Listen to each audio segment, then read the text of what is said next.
Cynghorwyr yw'r cyswllt rhwng y gymuned a'r cyngor. Mwyn cael ei hethol, maent yn egluro ac yn trafod gyda phobl leol pam y dylen nhw bleidleisio drostynt.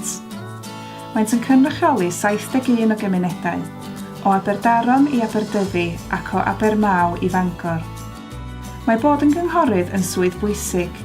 Mae cyfrifoldeb ar gynghorwyr i gynrychioli eu cymuned leol a'r trigolion ar draws y sir, yn ogystal â'u plaid neu grŵp wleidyddol. Mae cynghorwyr yn derbyn cyflog a chostau teithio am eu gwaith. Mae'r swm yma'n cael ei osod gan gorff allanol cenedlaethol. Cynghorydd Gwynedd sy'n penderfynu sut y dylai'r cyngor ddarparu'r llu o wasanaethau lleol, sy'n cynnwys ysgolion a chynio ysgol, casglu gwastraff ac ailgylchu, cynnal ffyrdd, trafnidiaeth cyhoeddus, amddiffyn plant, canolfannau hamdden, llyfrgelloedd. Mae'r rhestr yn hir ac yn amrywiol iawn. Mae'r Llywodraeth yn awyddus i helpu rieni ddod yn gynghorwyr hefyd, ac felly mae cefnogaeth ar gael i dalu am ofal plant os oes angen.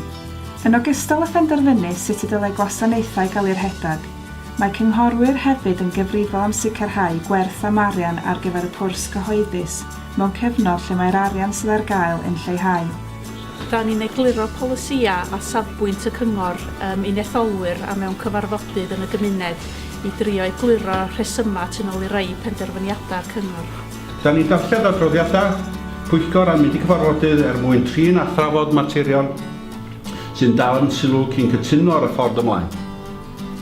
Mae hefyd yn bwysig ein bod ni'n cwestiynu a herio mwyn sicrhau penderfyniadau gorau i bobl Gwynedd. Diolch i chi, fel chi hyn yma. Diolch yn fawr i chi. Da ni'n cynrychioli pobl Gwynedd ar bob math o gyrff allanol. Gret. Diolch yn fawr. Edrych ymlaen i glywed yn ôl gan chi. Rydym yn cysylltu gyda swyddogion a ran ein hetholwyr i ddatrys problemau. Mae'n waith calad, ond mae'n braf yn helpu pobl Gwynedd. Diolch i chi'ch ddwy am hynna. Dwi'n meddwl na'r gair pwysig yma di gwrando, a dwi'n meddwl bod o'n bwysig bod ni fel cynghorwyr yn gwrando ar be mae pobl yn ddeutha ni. Pan da chi dod â'ch pryderon ymlaen, bod ni'n gwrando arna chi ac yn gwneud y gorau dros da chi, bod chi'n unigolyn, bod chi'n sefydliad, bod chi'n busnes lleol, diom ots be. Mae bron bob un o gyfarfodydd y cyngor yn gyhoeddus a mae croeso unrhyw un ddod i mewn i'r cyfarfodydd i wrando ar y drafodaeth neu ein gwylio ni ar-lein. Oes gennych chi ddiddordeb bod yn gynghorydd?